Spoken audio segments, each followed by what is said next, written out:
I often say that Tokyo is the best city in the world for fashion. And no, not because they are the most fashionable or stylish or whatever the hell, I'm just gassing up Japanese people. Nah, because Tokyo practically has all the Western stuff and their very own stuff as well.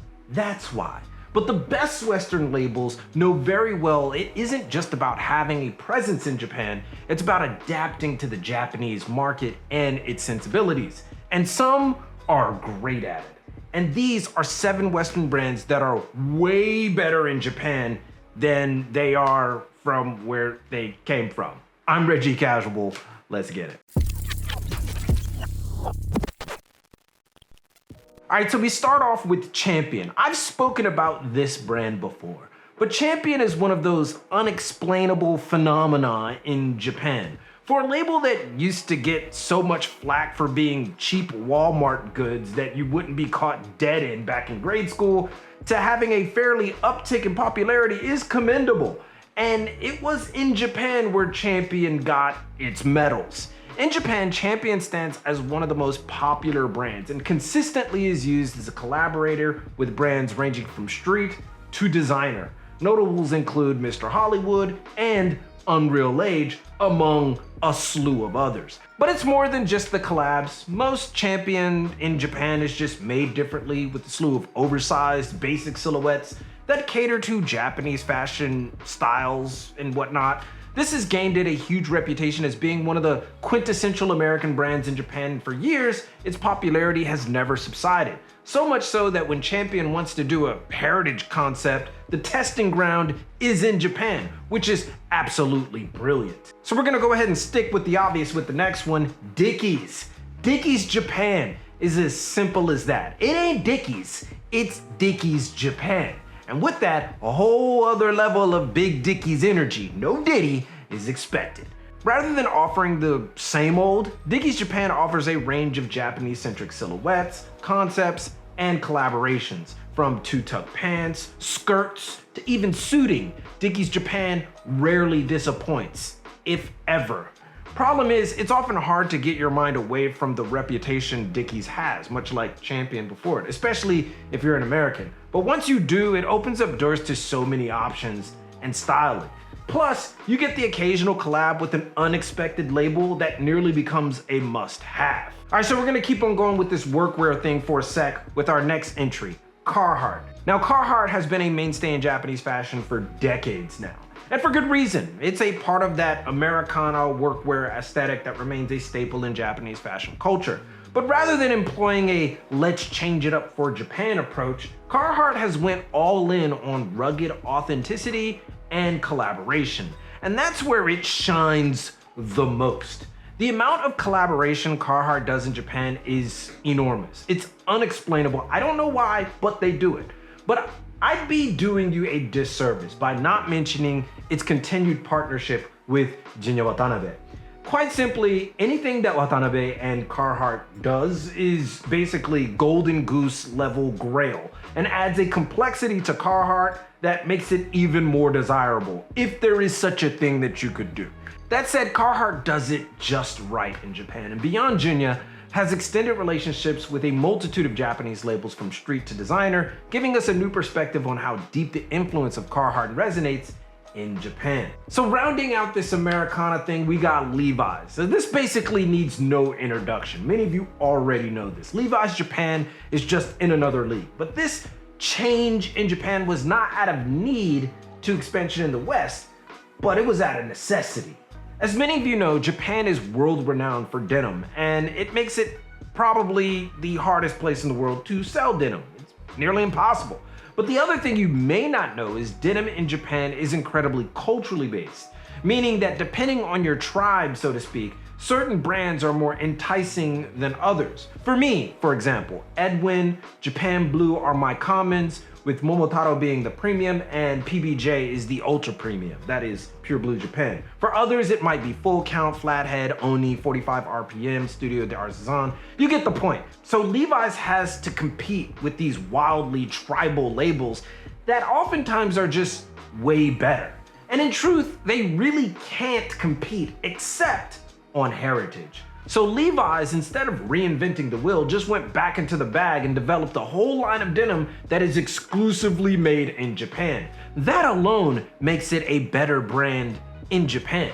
They also took it a step further and allowed customization in their newer locations, which is a bonus, a plus, I guess. So basically, Levi's in Japan is a big heritage project with the added benefit of having a made in Japan line consistently available, and it has been working. It's tough, but Levi's made in Japan is absolutely worth a try and is a great option for those that want something familiar with Japanese flair. Now we got 3 left, but before that, a word from our sponsor, Squarespace. You've probably heard that Squarespace is one of the best places to build a website. If you've been here, I know you have. They have award-winning templates, backend analytics, a host of essential integrations, and phenomenal customer service, right? Well, let's go ahead and add to that. Squarespace now gives you the opportunity to build your own email templates, edit your future website on mobile, and now has a video app so you can make your site even more personal for visitors. And you're gonna wanna use all those because Squarespace's new members areas allow you to create communities, monetize, and give back to your most loyal followers and fans. And that's just the surface. By joining up, you can save 10% off of your website by using our link, squarespace.com/thecasual. So get started on that site and use Squarespace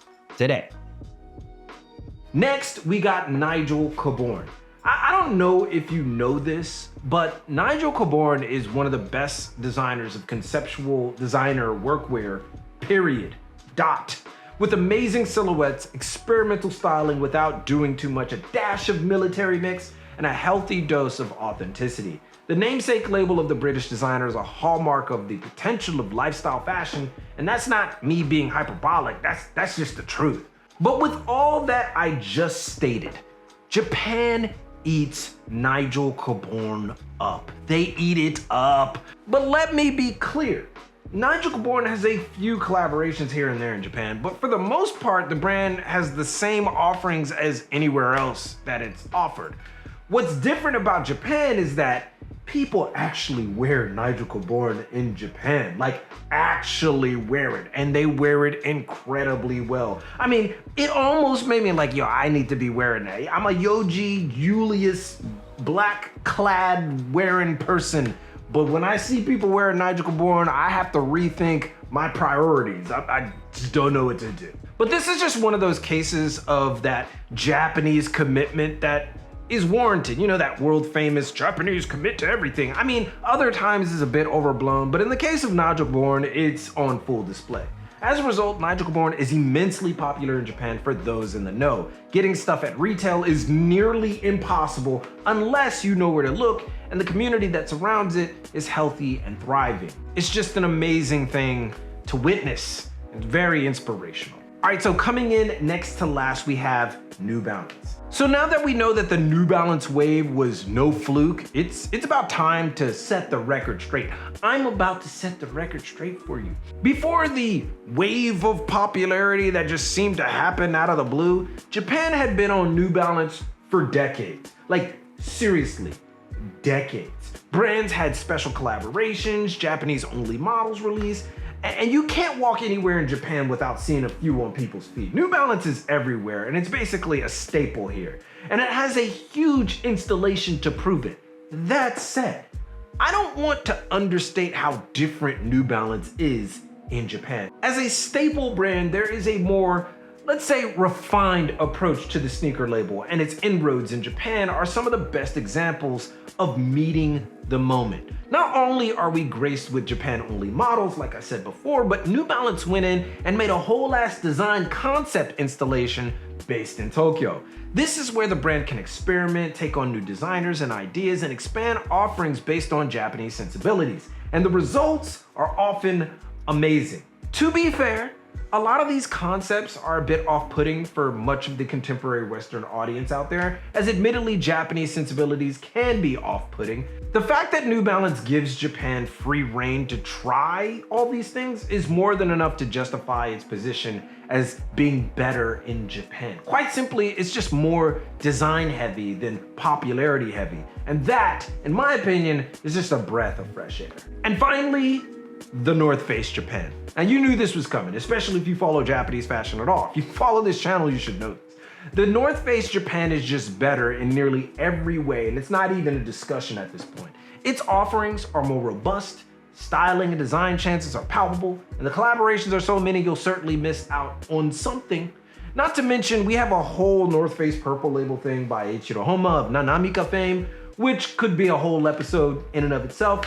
Part of the reason that the North Face is so damn good in Japan though, is the fact that it's not operated by the same company as in the West. It's confusing to explain all this in detail, so I won't be explaining it here, but it's run by the Goldwyn company that also happens to run Helly Hansen in Japan. Speaking of which, Helly Hansen in Japan is also quite popular, and its offerings are also expanded to suit a more stylish Japanese approach, and it's amazing too. So basically, the setup allows the Japanese brands all the trappings of North Face standard silhouettes, but also free reign to do whatever the hell they want to do. It's a solid deal and has led to some of the best from North Face in the world, and it continues its success due to the fact that it's basically a Japanese company that is Goldwyn running the North Face in Japan.